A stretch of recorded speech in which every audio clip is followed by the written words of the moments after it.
What's the creepiest real-life story you know that still sends chills down your spine? My best friend from college told me this story, and it still haunts me. Her family lived in this old farmhouse in rural Iowa, and when she was about 12 years old, some really strange things started happening. It began with small stuff, like doors opening on their own, or hearing footsteps upstairs when everyone was downstairs. Her parents thought it was just the house settling, since it was over 100 years old. But then, things escalated. One night, her mom was doing laundry in the basement and she heard a child laughing. She called upstairs, asking if my friend or her brother were down there, but they were both in their rooms. When her mom came back upstairs, she was really pale and said she had seen a little girl standing in the corner of the basement, wearing an old-fashioned dress. The girl had smiled at her, and then just vanished. My friend's dad didn't believe in ghosts, so he went down to the basement with a flashlight to prove there was nothing there. He was down there for maybe 5 minutes, and then they heard him scream. He came running up the stairs, and his face was white as a sheet. He said he had seen the same little girl, but this time, she had pointed to the wall and said, "They're still down here." Her dad was so freaked out that he called the police. The police thought maybe someone was living in their basement or something. But when they searched, they found nothing. However, one of the officers noticed that part of the basement wall sounded hollow. They got permission to break through the wall, and what they found was absolutely horrifying. There was a small hidden room behind the wall, and inside were the remains of 3 children. The police said, based on the clothing and other evidence, the children had been there for probably 70 or 80 years. They launched an investigation and eventually discovered that the previous owner of the house, back in the 1930s, had been suspected of kidnapping children, but was never arrested. He had died in the 1950s, and the case went cold. My friend's family moved out immediately. They couldn't stay in that house knowing what had happened there. The creepiest part is that my friend's mum said the little girl she saw in the basement didn't look scared or angry. She looked relieved, like she had been waiting decades for someone to find them. The house was eventually torn down, and the children were given proper burials, but my friend said she still has nightmares about it. When I was 25, I moved into a studio apartment in downtown Seattle. It was cheap and in a decent location, so I didn't ask too many questions. The landlord was this older guy who seemed pretty normal, and he gave me the keys without much conversation. Everything was fine for the first few weeks, but then I started noticing weird things. My stuff would be moved slightly, like my toothbrush would be on the wrong side of the sink, or my shoes would be facing a different direction. I thought maybe I was just being paranoid or forgetful. One day, I came home from work and my bed was made. I never make my bed, like, ever. I'm not that kind of person. I called the landlord and asked if maintenance had been in my apartment, and he said no, nobody had been there. I changed my locks the next day and felt a little better. But then, things got weirder. I would come home and smell cologne, like someone had been in my apartment recently. I started keeping track of everything, where I left my keys, how many eggs were in my fridge, the level of shampoo in the bottle. Sure enough, things were being moved and used. I set up my laptop to record video while I was at work, and what I saw made my blood run cold. The landlord had been coming into my apartment almost every day. He would walk around, touch my things, smell my clothes, and just sit on my couch for hours, watching TV. One day on the video, he went through my dirty laundry, and I don't even want to describe what he did. I immediately called the police and showed them the videos.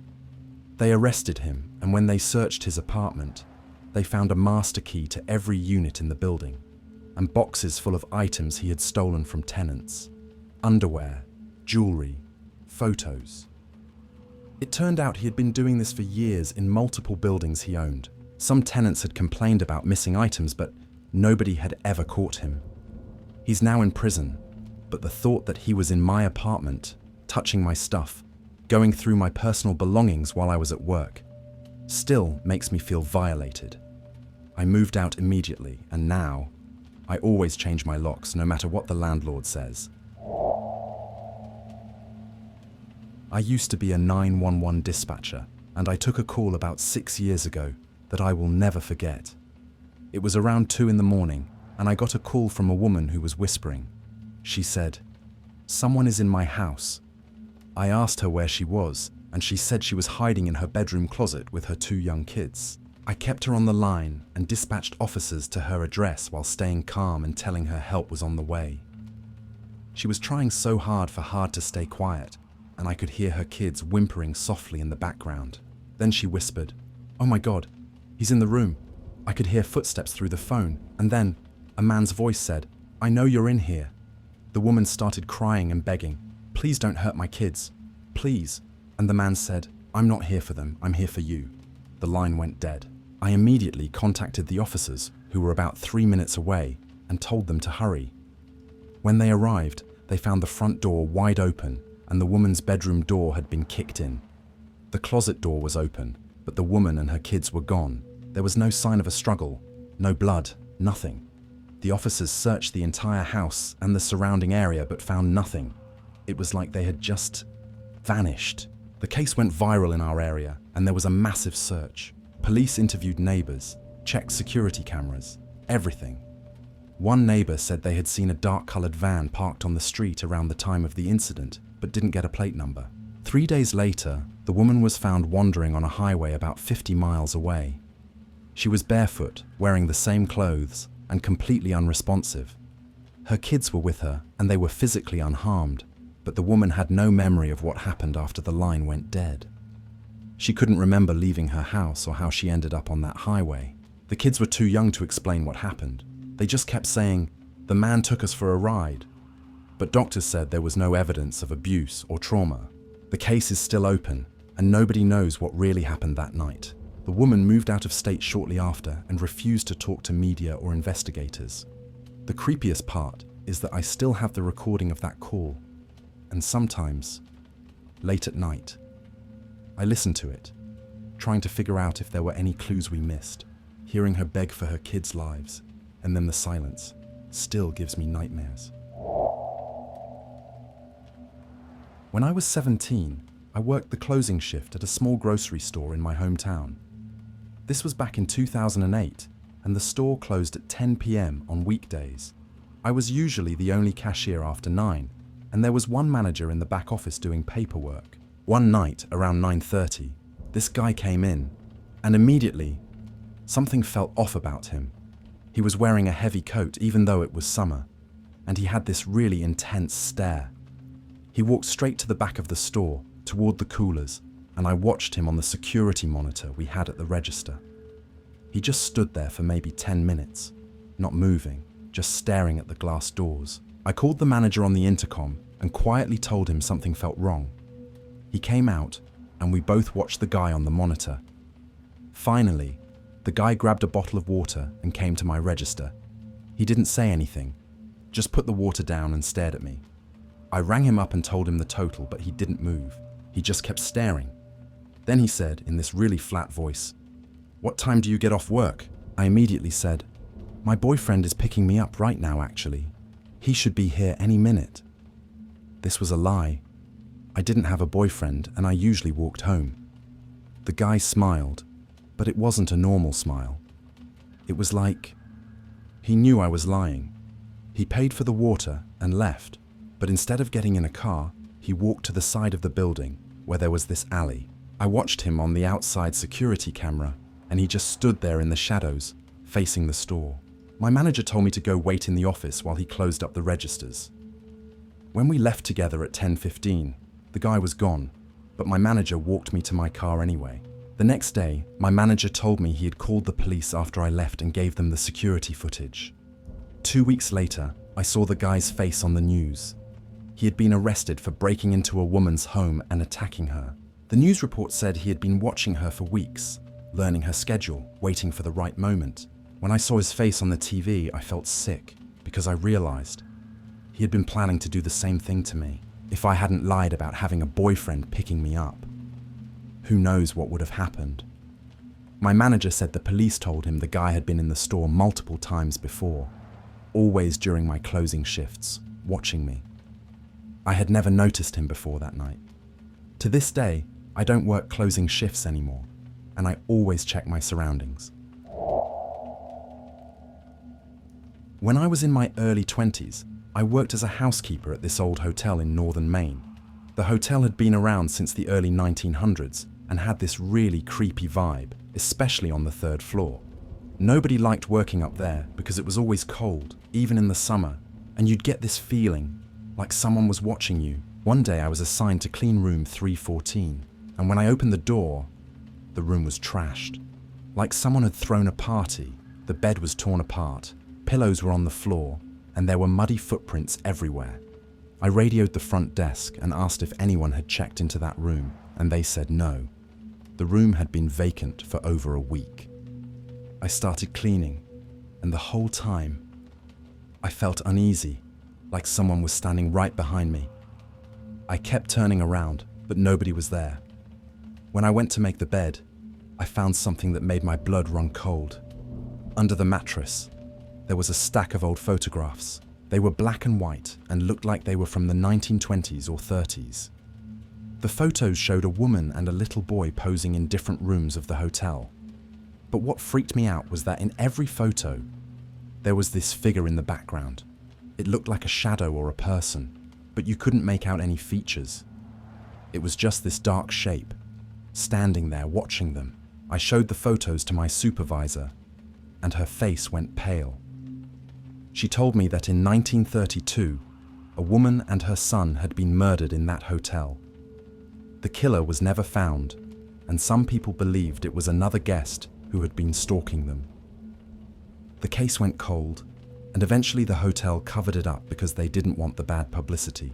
My supervisor said that over the years, several guests had reported seeing a woman and a child on the third floor, usually late at night, and some guests had complained about feeling like they were being watched or followed. She took the photos from me and said she would put them in the hotel archives, but she told me to never speak about them to anyone. I quit that job about a month later because I couldn't shake the feeling that something was wrong with that hotel. To this day, I wonder who took those photos, and who or what that shadow figure was. I used to work at a call center, and we had this co-worker named Brian who was really quiet and kept to himself. He was probably in his late 30s and always wore the same clothes, like a rotation of 3 or 4 outfits. He never talked about his personal life and would eat lunch alone in his car. One day, Brian didn't show up for work, which was unusual because he never missed a day. Our manager tried calling him, but his phone went straight to voicemail. After 3 days of not hearing from him, our manager called the police to do a wellness check. When the police went to Brian's address, they found something horrifying. Brian had been living in his car in a Walmart parking lot for over 2 years. He didn't have an apartment or a house, just his car. The inside of the car was filled with trash, old food containers, and piles of clothes. The police said it was one of the worst cases of hoarding they'd ever seen, but that's not the creepiest part. When they searched the car, they found notebooks, hundreds of them, filled with detailed notes about our co-workers. He had written down everything about us, our schedules, our conversations, our habits, where we lived, what cars we drove. He had been watching and documenting all of us for years. Some of the notes were really disturbing, like he had written about following certain people home or watching them through their windows. The police found my name in several of the notebooks, with notes about my daily routine and what time I left work. They contacted everyone who was mentioned in the notebooks and told us to be careful. Brian was eventually found a few days later at a bus station, trying to leave the state. He was arrested and charged with stalking and harassment. It turned out he had been doing this at previous jobs too, and had restraining orders from multiple people. I quit that job shortly after because I couldn't stop thinking about how he had been watching me. And I had no idea. The creepiest part is that he seemed so normal, like just a quiet guy who kept to himself. Nobody suspected anything. I'm a nurse, and about 8 years ago, I worked the night shift at a hospital in the intensive care unit. We had this patient who had been in a coma for about 2 weeks after a car accident. He was in his 40s and had no family that we knew of, no visitors, nothing. One night around 4 a.m, I was doing my rounds and checked on him. Everything seemed normal, but then he opened his eyes and looked directly at me. I was startled because he hadn't shown any signs of waking up. I asked him if he knew where he was, and he just stared at me. Then he said, in this really hoarse voice, "She's here." I asked him who was here, thinking maybe he was confused or hallucinating, which is common after being in a coma. He said, "The woman in the corner is here. She's been waiting." I looked at the corner of the room, and obviously, there was nobody there. I told him he was in the hospital and that he was safe, but he kept insisting that there was a woman in the corner. He said, "She's wearing a blue dress, and she's smiling at me. She says it's time to go." I tried to calm him down and told him I would get the doctor, but he grabbed my hand with surprising strength and said, "Tell my daughter I'm sorry. Tell her I loved her." Before I could respond, his monitors started going crazy. He went into cardiac arrest. We tried to resuscitate him, but he died within minutes. After his death, I went through his file and found contact information for a daughter. She had been listed as his emergency contact, but the number was disconnected. I did some digging and eventually found her through social media. I sent her a message explaining what happened and told her about his last words. She wrote back and said that her father had abandoned her and her mother when she was young, and that she hadn't spoken to him in over 20 years. She said her mother had died 5 years ago, and that she had been wearing a blue dress at her funeral. I got chills reading that message, because there was no way this man could have known what his ex-wife was wearing when she was buried. He had been in a coma and had no contact with his daughter. The daughter said she didn't believe in ghosts or an afterlife, but that the message gave her some closure. I still think about that night and wonder if he really did see something, or if it was just his brain misfiring as he was dying. But the detail about the blue dress still haunts me. My uncle was a truck driver for over 30 years, and he told me this story right before he retired. He said it happened somewhere in Nevada, in the middle of the night. He was driving on this long, empty highway and hadn't seen another car for over an hour. Around 3 a.m., he saw something in the road ahead. It looked like a person standing in the middle of the lane. He slowed down, and as he got closer, he could see it was a woman wearing a white dress. She was just standing there, not moving. He stopped the truck and rolled down his window to ask if she needed help. She turned to look at him, and he said, her face was completely blank, like no features at all, just smooth skin where her eyes and mouth should have been. He immediately hit the gas and drove past her. When he looked in his side mirror, she was gone. He drove for another hour before he stopped at a truck stop, and when he got out to check his truck, he found handprints on the passenger side door, like someone had been trying to get in. The prints were small, like a woman's hands, but they were smeared with something dark. He asked the truck stop attendant to call the police, and when they arrived, they took photos and a sample of the substance on the door. It came back as blood, but not human blood. The police said it was probably from an animal, and that maybe he hit something without realizing it. But my uncle swears he didn't hit anything, and he never saw any animal on the road.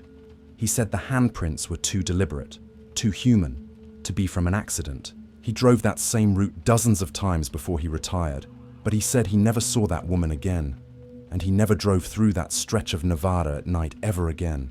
He also said that when he asked other truckers if they had ever seen anything strange on that highway, several of them had similar stories about a woman in white standing in the road. Some of them said they picked her up, thinking she needed a ride, and she would sit silently in the passenger seat for a few miles, and then just vanish. My uncle was not the kind of person to make up stories or believe in paranormal stuff, but he said whatever he saw that night was real, and it terrified him.